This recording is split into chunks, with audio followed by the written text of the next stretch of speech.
ফার্স্টে শুধু হচ্ছে এসে ওই যে 1978 আমরা যেটা দেখি, বিএনপি যখন হয়, বিএনপির পর হচ্ছে বিএনপি সবচেয়ে বেশি ভোট পায়। 71 সালে আমরা যখন দেখি যে আওয়ামী লীগ হচ্ছে নির্বাচনের পর যুদ্ধের পর সবচেয়ে বেশি ভোট পায়। আমরা কি এই একই ধারাবাহিকতা তৃতীয় ইলেকশনের ক্ষেত্রেও দেখবো কিনা আমরা দেখে আসি। হ্যাঁ, তাই নিয়ে বুঝতে হবে যে এবার নতুন ফর্ম হওয়া জাতীয় পার্টি কি সবচেয়ে বেশি ভোট পায়। আমরা কি সবকিছু এম্পিরিক্যাল এভিডেন্স দিয়ে দেখার চেষ্টা করতেছি এই সময় থেকে এই সময় এটা হয়েছে, পরের বারও এটা হয়েছিল।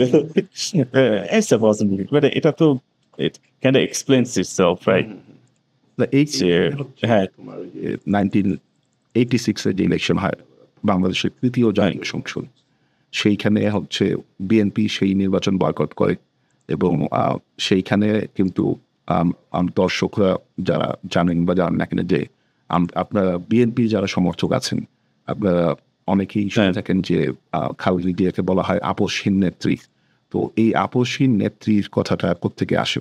তো এখানে অবশ্য আরও কিছু আপসহীন নেত্রীর কথাটা বলা হয় মূলত এই কারণে, যেটা আমি একটু পরে আবার আরেকটা প্রসঙ্গ বলবো হয়তো, যে খালেদা জিয়া আসলে যখন জিয়াউর রহমান মারা যান তখন হচ্ছে বিএনপিকে ভেঙে পড়বে কিনা এই ধরনের একটা কথাবার্তা চালু হয়। তারপর হচ্ছে তাদের মধ্যে ইন্টারনাল আলাপ আলোচনার মাধ্যমে বিএনপিতে খালেদা জিয়া দায়িত্ব গ্রহণ করেন এবং খালেদা জিয়া দায়িত্ব গ্রহণ করার পরে হচ্ছে ওনারা এই এরশাদ বিরোধী যে আন্দোলন, সেই আন্দোলনে বিএনপি একটা বড় নেতৃত্ব দেয় এবং সেই নেতৃত্ব দেওয়ার সময়টাতে হচ্ছে দেখা যায় যে বিএনপি 1986 সালের যে বাংলাদেশ ইলেকশন, তৃতীয় সংসদ ইলেকশন, সেই ইলেকশন বর্জন করে এবং পরবর্তীতে কিন্তু সেই ইলেকশনে ইন্টারেস্টিং একটা ঘটনা ঘটে, আওয়ামী লীগ সেই ইলেকশনে অংশগ্রহণ করে এবং ততদিনে শেখ হাসিনা দেশে ফিরে এসেছেন।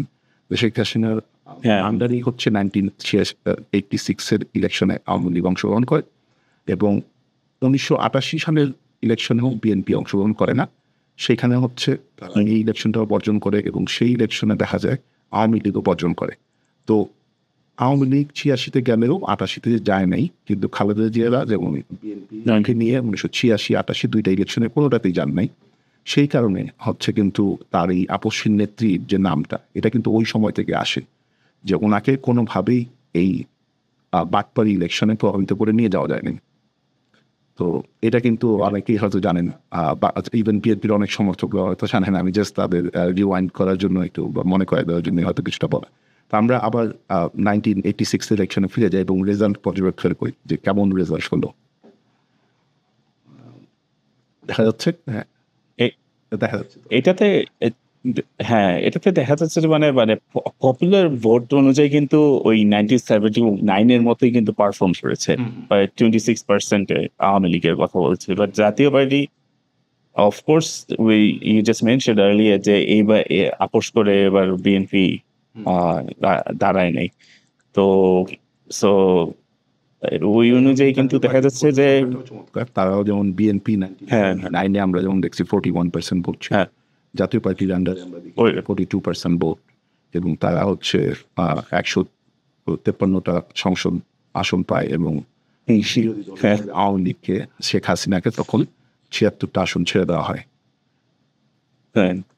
এবং জামাতে ইসলামী হয়েছে তখন নিজের নামে প্রথম এই নির্বাচনে অংশগ্রহণ করে। 1986 সালের যে প্রথম নির্বাচন, সেই নির্বাচনে হচ্ছে তারা 10টা আসন পায় এবং তাদের ভোট সংখ্যা দাঁড়ায় 4%, যেটা আমরা আগের 1979 ইলেকশনে দেখেছিলাম এই ইসলামী দলের ভোট ছিল 10%-এর মতো। সেটা আমরা 86 সালে জামাতে ইসলাম নামে প্রথম দেখতে পাই যে তাদের ভোট সংখ্যা 5% আসে।